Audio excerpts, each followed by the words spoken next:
The pain I felt is paid for, all is said and done. Oh, I am restricted, fixed upon the web. I need to kick the habit that my mind is breathing in. നമ്മുടെ പുതിയൊരു വീഡിയോയിലേക്ക് എല്ലാവർക്കും ഒരിക്കൽ കൂടി സ്വാഗതം. ഞാൻ ഇന്ന് നിങ്ങളെ പരിചയപ്പെടുത്താൻ വേണ്ടി പോകുന്നത് ഒരു ഫുള്ളി എക്വിപ്ഡ് ആയിട്ടുള്ള ഒരു വാഹനത്തെക്കുറിച്ചാണ്. വേറൊന്നുമല്ല, ഇതൊരു ICU ആംബുലൻസ് ആണ്. നമ്മൾ സാധാരണ ബേസിക് ആയിട്ടുള്ള ആംബുലൻസ് ഉണ്ട്, അതുപോലെ തന്നെ ICU ആംബുലൻസ് ഉണ്ട്, അങ്ങനെ പല വണ്ടികളുണ്ടല്ലോ. അപ്പോൾ ഈ ICU ഫെസിലിറ്റി ഉള്ള ആംബുലൻസ് എന്താണെന്നുള്ളതും അതിനകത്തുള്ള അത്യാവശ്യം കുറച്ച് എക്യുപ്മെൻറ്റ്സും നമുക്കൊന്ന് ജസ്റ്റ് ഒന്ന് പരിചയപ്പെട്ടു പോകാം. പേഷ്യൻറ്റിനെ ആ ഒരു ഹോസ്പിറ്റലുള്ള അതേ ഒരു സംവിധാനത്തിൽ തന്നെ മറ്റൊരു ഹോസ്പിറ്റലിലേക്ക്, കുറച്ചും കൂടെ അഡ്വാൻസ്ഡ് ആയിട്ടുള്ള ഹോസ്പിറ്റലിലേക്ക് ഷിഫ്റ്റ് ചെയ്യാൻ വേണ്ടി ഉപയോഗിക്കുന്ന ഒരു വാഹനമാണ് ICU ആംബുലൻസ് എന്ന് പറയുന്നത്. ഇതിലൊരു പൈലറ്റ് കാണും, അതായത് ഡ്രൈവർ, അതുപോലെ തന്നെ ഒരു എമർജൻസി മെഡിക്കൽ ടെക്നീഷ്യനും കാണും.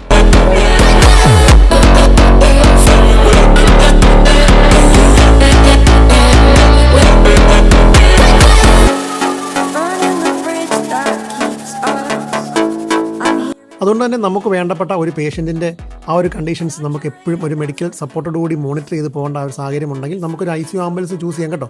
അതിപ്പോൾ സിക്കായിട്ടുള്ള കണ്ടീഷൻ എന്നൊന്നുമില്ല, നമുക്ക് നല്ല രീതിയിലുള്ള ആ ഒരു ട്രാൻസ്പോർട്ടേഷൻ വേണമെങ്കിൽ നമുക്ക് ICU ആംബുലൻസ് ചൂസ് ചെയ്യാം. കാരണം അതിനകത്ത് ഫുള്ളി എയർ കണ്ടീഷൻ്റൊക്കെയാണ് വണ്ടി വരുന്നത്.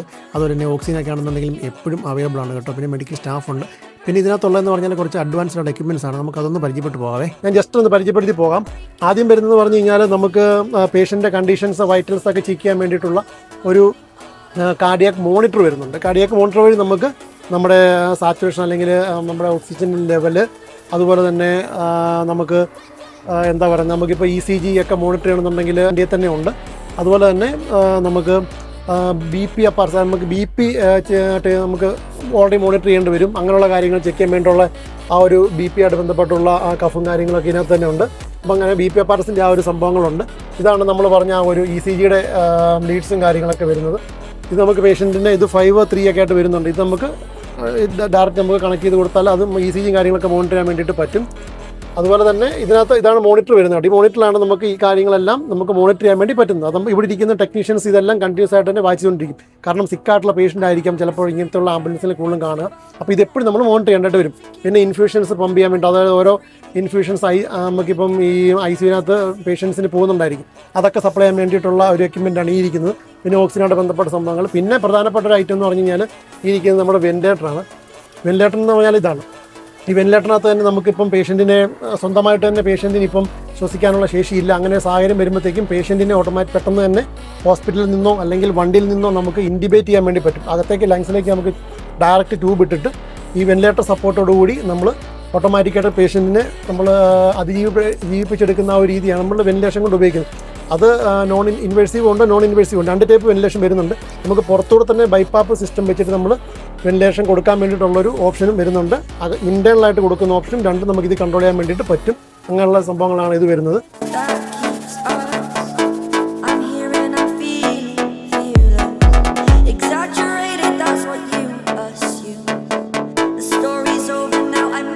പറഞ്ഞ പോലെ തന്നെ ഇത് കുറച്ചും കൂടി അഡ്വാൻസ്ഡ് വണ്ടിയാണെന്ന് പറഞ്ഞു. അപ്പം കുറച്ചും കൂടി അഡ്വാൻസ്ഡ് വണ്ടികൾ വരുന്ന ഒരു അഡ്വാൻറ്റേജ് എന്ന് ചോദിച്ചു കഴിഞ്ഞാൽ നമുക്ക് കുട്ടികളെ കൊണ്ടുപോകാൻ വേണ്ടിയിട്ട് ഇതുപോലെ NICU സംവിധാനം കൂടെ വരുന്നുണ്ട്. അതായത് ഒരു ഇൻക്യുബേറ്റർ തന്നെ ഈ വണ്ടിയിൽ അറ്റാച്ച്ഡ് ആണ്. നമുക്ക് കുഞ്ഞു കുട്ടികളൊക്കെ, നിയോനറ്റലായിട്ട് കുട്ടികളെയൊക്കെ നമുക്ക് ട്രാൻസ്പോർട്ട് ചെയ്യാൻ വേണ്ടിയിട്ട് ഉപയോഗിക്കുന്ന ആ ഒരു എക്യുപ്മെൻറ്റ്സ് എന്ന് പറയുന്ന എക്യുപ്മെൻ്റാണ് ഈ ഇരിക്കുന്ന സിസ്റ്റം വരുന്നത് കേട്ടോ. അപ്പോൾ കുറച്ചും കൂടി സേഫായിട്ട് നമുക്ക് തന്നെ കുട്ടികളെ കൊണ്ടുപോകാൻ പറ്റും. ഓക്സിജനൊക്കെ ഫുൾ സപ്ലൈ ആണ് വരുന്നത്. അപ്പോൾ അങ്ങനെയുള്ളൊരു അഡ്വാൻസ്ഡ് ആയിട്ടുള്ള സംഭവം കൂടെ ഈ ഒരു NICU സംവിധാനമുള്ള വണ്ടിയിലുണ്ട് കേട്ടോ. നമ്മൾ പരിചയപ്പെടുത്തുന്നത് ഡിഫിബ്രിലേറ്ററാണ്. ഇത് പ്രധാനമായിട്ടും കാർഡിയാക് കേസുകളിൽ, അതായത് VTVF, SVT പോലെയുള്ള അരിത്തീമിയ വരുമ്പോൾ തന്നെ നമ്മൾ DC ഷോക്ക് കൊടുത്ത് പേഷ്യന്റിനെ സ്റ്റേബിൾ ആക്കി കൊണ്ടുപോകാനായിട്ട് ഉപയോഗിക്കുന്ന ഒരു മെഷീനാണ്. പിന്നെ വരുന്ന നമ്മുടെ ബൈപ്പാപ്പ്. ഇത് നോർമലി എല്ലാ COPD പോലുള്ള കേസുകളിൽ നമ്മൾ യൂസ് ചെയ്യുന്നൊരു എക്യുപ്മെന്റ് ആണ് ചേട്ടാ. ആ ഇരിക്കുന്ന 2 എണ്ണം സിറിഞ്ച് പമ്പല്ലേ? അപ്പോൾ സിറിഞ്ച് പമ്പ് ICUവിനകത്ത് ഓൾറെഡി പേഷ്യൻസിന് കൊടുക്കുന്ന ഒരു സംഭവമാണല്ലോ. അപ്പം അത് നമുക്ക് ഈ വണ്ടിയിൽ ഉപയോഗിക്കാൻ വേണ്ടി പറ്റും. അത് എങ്ങനെയാണെന്ന് പറഞ്ഞുതരാം. എന്തൊക്കെ മെഡിസിൻസ് ആണ് ഉപയോഗിക്കാൻ പറ്റുന്നത്? അതായത് ഡോപ്പ, നോറാഡ്, വാസോപ്രസിൻ പോലുള്ള ഇഞ്ചക്ഷനുകൾ വളരെ ചെറിയ ഡോസിലായിരിക്കും നമുക്ക് പോവുക. അതായത് 1 ml, 2 ml, 5 ml അങ്ങനെ ആ ഒരു അളവിലായിരിക്കും നമ്മൾ അവർലി ഇൻഫ്യൂഷൻ ചെയ്യുന്നത്. അതിന് യൂസ് ചെയ്യുന്ന ഒരു എക്യുപ്മെന്റാണ് സിറിഞ്ച് പമ്പ്. ഇത് 50cc, 20cc എന്നീ 2 സിറിഞ്ചിൽ നമുക്ക് ഇൻഫ്യൂഷൻ ചെയ്യാൻ പറ്റും. അപ്പോൾ ICUവിനകത്ത് കൊടുക്കുന്ന കണ്ടിന്യൂറ്റി തന്നെ ഇവിടെ നമുക്ക് ചെയ്യാൻ പറ്റും. യെസ്. അതായത് ICUവിൽ എങ്ങനെയാണോ പേഷ്യന്റ് മെഡിസിൻ പോകുന്നത് അതേ സെറ്റപ്പിൽ തന്നെ നമുക്ക് പേഷ്യന്റിനെ മെഡിക്കേഷൻ ചെയ്ത് ട്രാൻസ്ഫർ ചെയ്യാൻ പറ്റും. പിന്നെ നമുക്ക് ഒരുപാട് ഐറ്റംസ് നമുക്ക് എടുത്ത് കാണിക്കാൻ പറ്റാത്ത സാഹചര്യങ്ങളുണ്ട്. സർവിക്കലായിട്ട് വരുന്ന ആ ഒരു ഐറ്റമാണ് ഇത്. നമുക്ക് അങ്ങോട്ടും ഇങ്ങോട്ടും തല ഇളകാതിരിക്കാൻ വേണ്ടിയിട്ട് കൊടുക്കുന്നതാണ്. ഇത് നമുക്ക് വെക്കാൻ വേണ്ടി അതുപോലെ സ്പൈൻ ഇഞ്ചുറി ഒക്കെ വരുന്ന കേസിനൊക്കെ നമ്മൾ കൂടുതലും ഇതിങ്ങനെയുള്ള സംഭവങ്ങളൊക്കെ യൂസ് ചെയ്യാറുണ്ട്. പിന്നെ സ്പൈൻ ബോർഡ് വരുന്നുണ്ട്, അത് ഇതിനകത്തൊന്നും നമുക്ക് കാണാൻ പറ്റത്തില്ല. സ്പൈൻ ബോർഡ് വെച്ചിട്ട് നമുക്ക് പേഷ്യൻറ്റിനെ ഷിഫ്റ്റ് ചെയ്യാൻ വേണ്ടി പറ്റും. കാരണം ഈ ആക്സിഡൻ്റ് ആയിട്ടുള്ള പേഷ്യൻ്റൊക്കെ ആണെങ്കിൽ സ്പൈനൽ ഇഞ്ചുറി ഒക്കെ വന്നിട്ടുണ്ടെങ്കിൽ നമുക്ക് ചുമ്മാ എടുത്ത് അങ്ങനെ പെട്ടെന്ന് ട്രാൻസ്ഫർ നമുക്ക് അങ്ങനെ എടുത്തിട്ട് ഇതാ ചെയ്യാൻ പറ്റത്തില്ല.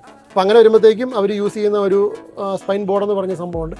അതൊക്കെ ഈ വണ്ടിക്കകത്ത് തന്നെ ഉണ്ട്. അത് നമ്മൾ ആവശ്യം വന്നാൽ ഇവർ മേളിൽ വെച്ചിട്ട് ഇത് ഓപ്പറേറ്റ് ചെയ്യും. പിന്നെ ട്രോളി ആണെന്നുണ്ടെങ്കിൽ നമുക്ക് ഹോസ്പിറ്റലിലേക്ക് ഡയറക്റ്റ് തള്ളിക്കൊണ്ട് പോകാവുന്ന ടൈപ്പ് ട്രോളി അല്ലെങ്കിൽ സ്ട്രക്ചറാണ് ഇത് വരുന്നത്, എടുത്ത് മാറ്റാൻ വേണ്ടിയിട്ട് സാധിക്കും. പിന്നെ വണ്ടിയെക്കുറിച്ച് പറയുകയാണെന്നുണ്ടെങ്കിൽ ഞാൻ പറഞ്ഞ പോലെ തന്നെ സെൻട്രലൈസ്ഡ് ആയിട്ടുള്ള AC എയർ കണ്ടീഷൻഡ് വണ്ടിയാണ്. സീറ്റ് വരുമ്പോൾ പുഷ് ബാക്ക് സീറ്റ് വരുന്നുണ്ട്, 3 സീറ്റോളം വരും. ഒരു സീറ്റ് ടെക്നീഷ്യൻ ഇരിക്കാനുള്ളതും 2 സീറ്റ് നമുക്കിവിടെ ബൈസ്റ്റാൻഡറൊക്കെ ഇരുന്ന് പോകാൻ വേണ്ടി പറ്റും. എന്തെങ്കിലും ഒരു അടിയന്തര സാഹചര്യം വന്നാൽ ഒരിക്കലും ഒരു ഹോസ്പിറ്റലിൽ നമുക്ക് അതേപോലെ കമ്പയർ ചെയ്യാൻ പറ്റത്തില്ലെങ്കിലും നമുക്ക് ഹോസ്പിറ്റലിൻ്റെ ആ ഒരു സംവിധാനം, അത്യാധുനികമായിട്ടുള്ള ആ ഒരു സംവിധാനം നമുക്കിത് ചെയ്യാൻ വേണ്ടി പറ്റും. അപ്പോൾ ഇതിലിരിക്കുന്ന EMDയും പിന്നെ പൈലറ്റും ഇവർ രണ്ടുപേരുമാണ് ഇത് കൺട്രോൾ ചെയ്യുന്നത്. ഇവരുടെ കയ്യിൽ കിട്ടുന്ന പേഷ്യൻറ്റിന് അത്യാവശ്യം കൊടുക്കാൻ വേണ്ട മെഡിസിൻസ് കാര്യങ്ങളെല്ലാം നമുക്ക് അനുവദനീയമായി എമർജൻസി ആയിട്ട് യൂസ് ചെയ്യാൻ പറ്റുന്ന മെഡിസിൻസ് നമുക്കിതിൽ ഉപയോഗിക്കാൻ വേണ്ടിയിട്ടുള്ള പെർമിഷനുണ്ട്. അത് നമുക്ക് ഇതിനകത്തുണ്ട്. അപ്പം മൊത്തത്തിൽ പറയുവാണെങ്കിൽ വണ്ടിയുടെ ഈ ഒരു ബാക്കിലത്തെ ഈ ഒരു ICU സംവിധാനത്തിലുള്ള ആ ഒരു കുറച്ച് എക്യുപ്മെൻറ്റ്സാണ് നമ്മൾ പരിചയപ്പെട്ടത്. പിന്നെ ഇവിടെ ഒരെണ്ണം വരുന്നതെന്ന് പറഞ്ഞു കഴിഞ്ഞാൽ ഒരു സക്ഷൻ ഉള്ളൊരു അപ്പാരറ്റസ് ഇവിടെ ഉണ്ട്. ഇത് സക്ഷൻ അപ്പാരറ്റസ് എന്ന് പറയും. ഇത് വരുമ്പോഴത്തേക്കെന്ന് പറഞ്ഞു കഴിഞ്ഞാൽ പേഷ്യൻ്റൊക്കെ നമുക്ക് ഒത്തിരി വായിലൊക്കെ ചിലപ്പം ബ്ലഡ് കാര്യങ്ങൾ അങ്ങനെ ഉള്ള ഒരുപാട് എന്തെങ്കിലുമൊക്കെ കാണുമായിരിക്കും. ഇപ്പോൾ സക്രഷൻസ് ഒക്കെ വരാൻ ചാൻസ് ഉണ്ട്. അപ്പോൾ അങ്ങനെയുള്ള സംഭവങ്ങളൊക്കെ നമുക്കത് തിരിച്ച് ഉള്ളിലേക്കൊക്കെ പോയി ലങ്സിലേക്കൊക്കെ പോയി കഴിഞ്ഞാൽ വേറെ കോംപ്ലിക്കേഷൻസ് ഉണ്ടാവും. അപ്പോൾ അങ്ങനെ വരാതിരിക്കാൻ വേണ്ടിയിട്ട് അതിനെ സക്ക് ചെയ്ത് പുറത്തേക്ക് എടുക്കാൻ വേണ്ടി ഉപയോഗിക്കുന്ന ഒരു നോർമലി പറഞ്ഞാലുള്ള എക്യുപ്മെൻ്റ് ആണ് ഈ ഇരിക്കുന്നത്. പക്ഷേ ഒരു സംശയം ചോദിക്കട്ടെ, നമുക്കിപ്പോൾ ഈ വെന്റിലേറ്റർ ഓൾറെഡി നമ്മൾ വണ്ടിയിൽ കൊണ്ടുപോകുന്ന സമയത്ത് ഈ ഇതെല്ലാം എക്യുപ്മെൻ്റ് ആണല്ലോ. അപ്പോൾ എന്തെങ്കിലും ഒരു എറർ അല്ലെങ്കിൽ ഒരു കംപ്ലൈൻറ്റോ കാര്യങ്ങളോ വല്ലതും ഈ മെഷീൻ കാണിച്ചു കഴിഞ്ഞാൽ നമുക്ക് ബാക്കപ്പ് ആയിട്ട് അല്ലെങ്കിൽ ഓൾട്ടർനേറ്റീവ് ആയിട്ട് വേറെ എന്തെങ്കിലും ഒരു മാർഗം ചെയ്യാൻ വേണ്ടിയിട്ട് പറ്റുമോ? തീർച്ചയായും. ഇതാണ് അതിന് യൂസ് ചെയ്യുന്നത്. ഇതാണ് ആംബുബാങ്ക്, ഓട്ടോമാറ്റിക് ഫിറ്റിംഗ് യൂണിറ്റ് ആണ് ഇതിന്റെ പേര്. ഇത് നമ്മൾ മാനുവലി, അതായത് ET ട്യൂബ് കണക്ട് ചെയ്തോ അല്ലെങ്കിൽ ഇൻഡിപെറ്റ് അല്ലാത്ത പേഷ്യന്റിന് ഇതിന്റെ ഒരു മാസ്ക് ഉണ്ട്, മാസ്ക് വെച്ച് നമ്മൾ മാനുവലി നമ്മൾ ബ്രീത്ത് ചെയ്ത് കൊണ്ടുപോകാൻ സാധിക്കും. ഇത് 2 ടൈപ്പ് ഉണ്ട്. അതായത് ഇത് അഡൽട്സിനുള്ളതാണ്. ഇത് നമുക്ക് പീഡിയാട്രിക് പേഷ്യന്റ് ഒക്കെ ആണെങ്കിൽ നമുക്ക് പീഡിയാട്രിക് ഇത് യൂസ് ചെയ്ത് നമ്മൾ കൊണ്ടുപോകാൻ പറ്റും. അപ്പോൾ ഇത്തരത്തിൽ പറയുമ്പോൾ അത്യാവശ്യം അഡ്വാൻസ്ഡ് ആയിട്ട് എല്ലാ സംഭവങ്ങളും. പിന്നെ നിങ്ങൾക്കറിയാം മാനുവലി ICU വണ്ടിക്കുള്ള പ്രത്യേകതകൾ എന്തൊക്കെയാണെന്ന് അറിയത്തില്ലാത്ത ഒരുപാട് ആൾക്കാർ നമ്മുടെ നാട്ടിലുണ്ട്. അപ്പോൾ അതൊന്ന് മനസ്സിലാക്കാൻ വേണ്ടി നമ്മളിങ്ങനെ ഒരു വീഡിയോ ഉദ്ദേശിക്കുന്നത് കേട്ടോ. അതായത് ഈ ICU ambulance, D level ICU ambulance എന്നൊക്കെ പറഞ്ഞ് ബോർഡ് വെച്ച് പല വണ്ടികളും പാസ് ചെയ്ത് പോകുന്നതാണ്. ICU ആംബുലൻസ് എന്ന് പറഞ്ഞാൽ എന്താണ്? ബേസിക്കലി ഇത്രയേ ഉള്ളൂ. ഒരു ഹോസ്പിറ്റലിൻ്റെ ICUലുള്ള അതേ സംവിധാനത്തോടു കൂടി തന്നെ, അതേ സേഫ്റ്റിയോട് കൂടി തന്നെ പേഷ്യൻറ്റിന് മറ്റുള്ള തരത്തിലുള്ള ഒരു പ്രോബ്ലംസും ഉണ്ടാകാം. ഇപ്പം നോർമലി ICU ഉള്ള പേഷ്യൻറ്റിനെ നമുക്ക് അവിടെ നിന്ന് ഷിഫ്റ്റ് ചെയ്ത് ഒരു ICU ആംബുലൻസ് ഇല്ലാതെ നമുക്ക് കൊണ്ടുപോകാൻ പറ്റുമല്ലോ. സാധാ ഒരു വണ്ടിയിൽ നമുക്ക് കയറ്റിക്കൊണ്ട് പോകാൻ പറ്റത്തില്ല. കാരണം അവിടെ മെഡിസിൻസ് പോകുന്നുണ്ടായിരിക്കും, വൈറ്റൽസ് ഒക്കെ കാര്യങ്ങൾ കൃത്യമായിട്ട് മോണിറ്റർ ചെയ്യേണ്ട ആവശ്യങ്ങൾ വരും. ഇങ്ങനെയുള്ള ഒരുപാട് സാഹചര്യങ്ങളുണ്ട്. മെഡിസിൻസ് കൊടുക്കേണ്ടി വരും. അതെല്ലാം ഈ പറയുന്ന സംഭവത്തിൽ പിന്നെ താരതമ്യേന മറ്റു വണ്ടികളായിട്ട് കമ്പയർ ചെയ്യുമ്പോൾ കുറച്ച് എമൗണ്ടിൽ ചെറിയ വേരിയേഷൻസ് വരും. എന്നിരുന്നാലും നമുക്ക് ചെയ്യാതിരിക്കാൻ പറ്റത്തില്ലല്ലോ. ഇങ്ങനത്തെ വണ്ടികളിൽ മാത്രമേ ചെയ്യാൻ വേണ്ടി പറ്റത്തുള്ളൂ. അപ്പോൾ അതൊക്കെയാണ് ഇതുകൊണ്ടുള്ള അഡ്വാൻറ്റേജ് കേട്ടോ. അപ്പോൾ നമുക്ക് മുമ്പ് പറഞ്ഞ പോലെ തന്നെ നമുക്ക് വണ്ടിയുടെ ബാക്കിയുള്ള ഭാഗങ്ങളൊക്കെ ഒന്ന് കണ്ടു നോക്കാം. അപ്പോൾ ഇതൊക്കെയാണ് കാര്യങ്ങൾ വരുന്നത്. അപ്പോൾ വണ്ടി ഏതാണെന്നുള്ളതും സംഭവങ്ങളെല്ലാം ഞാൻ ഒന്നുകൂടെ പരിചയപ്പെടുത്തി തരാം കേട്ടോ. പിന്നെ വണ്ടി വരുമ്പോഴത്തേക്കും ഇത് ഫോഴ്സിൻ്റെ ട്രാവലറാണ്. സ്റ്റിയറിംഗ് വരുന്നത് പവർ സ്റ്റിയറിംഗ് ആണ്. പിന്നെ അതിനെ കൂടുതൽ കാര്യങ്ങളെപ്പറ്റി പറയുകയാണെന്നുണ്ടെങ്കിൽ നമുക്ക് ജസ്റ്റ് ഒന്ന് ഓടിച്ചിട്ട് പറഞ്ഞു പോകാം. ഇതിനകത്ത് ഇപ്പം നമുക്കൊരു അലാം സിസ്റ്റം ഉണ്ട്. നമുക്ക് അറിയാലോ, നമുക്ക് സാധാരണ ഭാഷയിൽ പറഞ്ഞാൽ നമ്മുടെ സൈറൺ സിസ്റ്റം. അത് ചില വണ്ടികളിൽ ഒന്നേ കാണത്തുള്ളൂ. ഇപ്പോൾ ഈ വണ്ടിയിൽ നമുക്ക് നിലവിൽ 2 എണ്ണം ഉപയോഗിക്കുന്നുണ്ട്. മുകളിലത്തെ കാണുന്നൊരു സൈറൺ ആണ്, താഴെ കാണുന്നതും ഒരു സൈറൺ തന്നെയാണ്. അപ്പോൾ നമുക്ക് ഓരോ കണ്ടീഷൻസ് അനുസരിച്ച് നമുക്കത് അഡ്ജസ്റ്റ് ചെയ്ത് ഇട്ട് പോകാൻ വേണ്ടിയിട്ടാണ്. പിന്നെ ആ ഒരു ജനങ്ങൾ പെട്ടെന്നൊന്ന് ക്യാച്ച് ചെയ്യാൻ വേണ്ടിയിട്ട് നമുക്ക് മോഡ് ചേഞ്ച് ചെയ്തും കാര്യങ്ങൾ കൊടുക്കാൻ വേണ്ടി പറ്റും. പിന്നെ ഓരോ കേസിനനുസരിച്ചും ശരിക്കും ഓരോ സൈറൺ മോഡാണ്. ഇപ്പോൾ ഓർഗൻ ട്രാൻസ്പോർട്ടേഷന് അല്ലെങ്കിൽ എമർജൻസി അല്ലെങ്കിൽ നോർമൽ ട്രാൻസ്പോർട്ടേഷൻ ഇങ്ങനെയൊക്കെയുള്ള സാഹചര്യങ്ങൾ നമുക്ക് ഈ സൈറൺ മോഡുകൾ നമുക്ക് ചേഞ്ച് ചെയ്ത് കൊടുക്കാൻ വേണ്ടി പറ്റും. അത് പൈലറ്റ്സിന് മാത്രമേ ശരിക്കും അറിയത്തുള്ളൂ. അത് ജനങ്ങൾക്കും കൂടെ ഒന്ന് ആ ഒരു അവബോധം ഉണ്ടാക്കേണ്ടത് ഒരു അർജൻറ്റായിട്ടുള്ള കാര്യമാണല്ലേ ശരിക്കും പറഞ്ഞാൽ. പാട്ട് കേൾക്കാനുള്ള സംവിധാനം കാര്യങ്ങളും ഒക്കെ ഉണ്ട് കേട്ടോ. കാരണം ആംബുലൻസ് ആണെന്ന് പറഞ്ഞാലും പേഷ്യൻറ്റിനെ ഇറക്കിയിട്ട് നമ്മൾ തിരിച്ചു പോകുന്ന ആ ഒരു സാഹചര്യത്തിൽ അവർ ഈ പറഞ്ഞ പോലെ തന്നെ പാട്ട് നോക്കിയിട്ട് ഒരു ഫ്രീ മൈൻഡിലാണ് തിരിച്ചും പോകുന്നത് കേട്ടോ. എല്ലാവരും മനുഷ്യർ തന്നെയാണ്, ഡ്രൈവർമാരാണെങ്കിലും നേഴ്സാണെങ്കിലും എല്ലാം അതുപോലെ തന്നെയാണ്. അത്രയൊക്കെയാണ് പ്രധാനപ്പെട്ട ഈ ഒരു ഡ്രൈവർ ക്യാബിന് വരുന്ന കാര്യങ്ങളൊക്കെ. പിന്നെ ഒരു പ്രധാനപ്പെട്ട കാര്യം എന്ന് പറഞ്ഞാൽ നമ്മൾ പറയാൻ വിട്ടുപോയ ഒരു കാര്യം കൂടെ ഉണ്ട്.